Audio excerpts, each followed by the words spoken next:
guys, jadi kami sangat niat banget hari ini. Hai. Dari Agis. Ih, bagus banget sumpah. Agis ya guys. Agit ya, Agit. Dari Agit guys. Hai.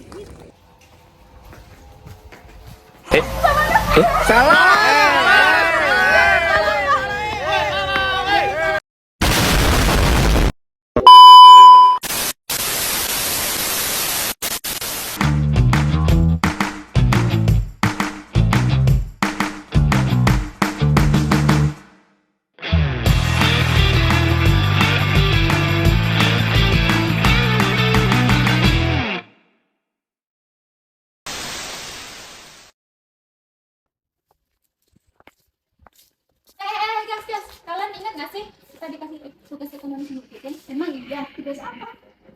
Oh iya, katanya disuruh buat video tadi. Emangnya tentang apa aja sih? Ada tentang sejarah, pengertian, manfaat, terus pemakaian informasi, dan prinsip dasar akuntansi. Akuntansi mulai dikenal pada abad ke-15, seiring bertambah majunya aktivitas perdagangan di Italia. Pada tahun 1947 lahirlah seorang anak bernama Luca Pacioli Sansepolcro di Italia.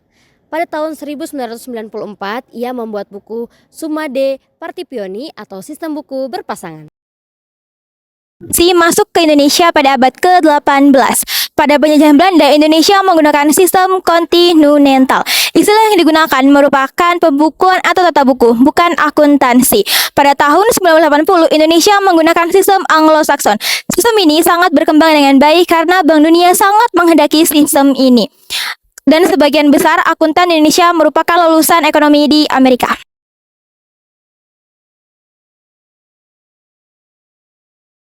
Akuntansi adalah sistem atau proses untuk mencatat, mengelompokkan, meringkas, menganalisis, dan menyajikan informasi keuangan suatu entitas.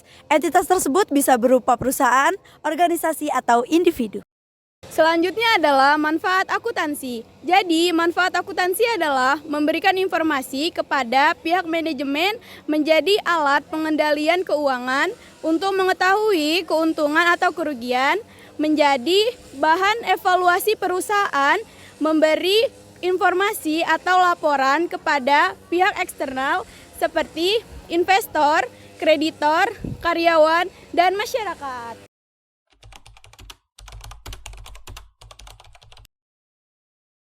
Yang pertama adalah pihak internal. Pihak internal adalah kepala bagian yang berhubungan langsung dengan operasi perusahaan, seperti pimpinan perusahaan, kepala bagian keuangan, dan kepala bagian lainnya yang menggunakan informasi keuangan. Yang kedua yaitu pihak eksternal. Pihak eksternal adalah pihak-pihak yang terlibat secara langsung dengan kegiatan operasional perusahaan, tetapi berkepentingan terhadap hasil-hasil yang dicapai oleh perusahaan. Seperti pemilik perusahaan, yaitu sebagai penyedia modal bagi perusahaan. Yang kedua yaitu kreditor sebagai penangan modal di perusahaan. Kemudian pemerintah untuk mengawasi laporan perusahaan sebagai laporan perusahaan untuk pemungutan pajak. Kemudian investor memberikan pinjaman bank. Selanjutnya, pelanggan orang dan badan usaha lain menjadi mitra perusahaan. Yang terakhir, masyarakat dan karyawan sekitar perusahaan.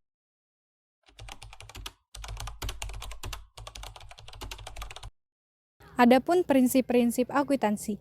Prinsip yang pertama adalah harga perolehan. GAAP mewajibkan sebagian besar aktiva yang diperoleh ataupun dihasilkan sesuai dengan harga akuisisi. Hal ini sering disebut dengan biaya histori. Selanjutnya, yang kedua, prinsip pengakuan pendapatan. Yang aliran masuk harta timbul dari penyerahan barang atau jasa yang dilakukan oleh suatu unit usaha selama periode tertentu. Dasar yang digunakan mengukur besaran pendapatan adalah jumlah kas. Yang ketiga adalah prinsip pengungkapan penuh. Prinsip pengungkapan penuh adalah prinsip yang tidak mengharuskan pengungkapan setiap informasi kepada publik. Sebaliknya, aturan tersebut tidak praktis karena akan membocorkan sejumlah besar informasi kepada analisis dan investor. Selanjutnya yang keempat adalah prinsip objektif, adalah untuk memastikan laporan keuangan yang dihasilkan berdasarkan pada data akurasi yang didukung oleh bukti transaksi yang bersifat real dan objektif.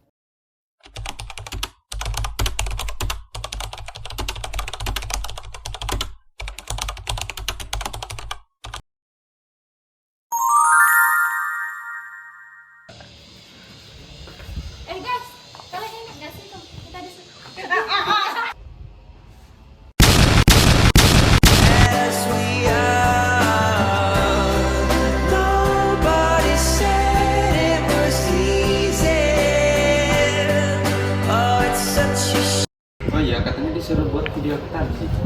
Dan ku telah jatuh cinta, ku wanita dan engkau lelaki.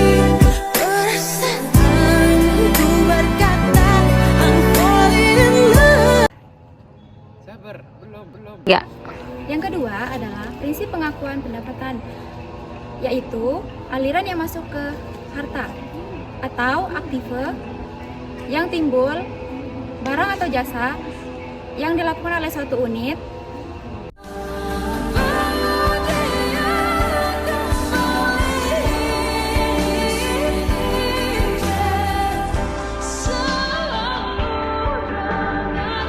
Hitung. 1, 2, 3. Selanjutnya, investor memberikan pinjaman bank dan yang selanjutnya, manfaat akuntansi adalah